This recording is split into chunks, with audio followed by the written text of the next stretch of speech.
We always leave late at night so that we try to get to North Carolina just after dawn, so that we could drive through most of the South in the dark, because my father felt that was safer. 3 or 4 times a year I would go back and forth to Georgia. But I knew I wasn't supposed to stop at night to buy any gas or do anything, not even to use the bathroom. If you had to relieve yourself, there was always some kind of can in the back of the car.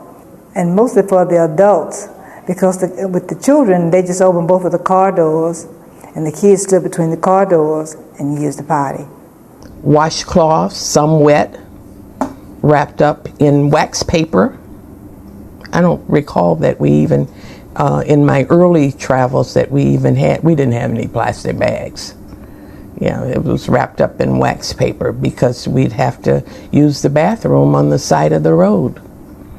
You tried to get everything you needed when it was daylight. That included gas. If you gave them a 20 to buy gas, you didn't get any change back. And if you said anything, they might cause the law or hit you upside the head. Wasn't no change. You didn't get no change. So what you tried to do is buy what little gas with the smallest money you had.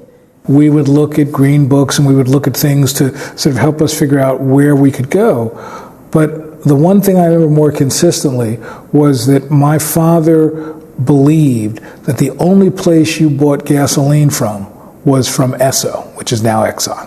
He would drive around almost running out of gas, passing Shell stations until he could get to the Esso. And finally I asked him, I said, okay, help me understand this loyalty. And his argument was that in the 30s and 40s, when he was a kid going to visit his father's family, Esso was the only gas station that would allow black people the dignity of using the toilet on equal terms as white visitors. And so the notion of unpredictability of racism, that it would tap you on your shoulder at moments you didn't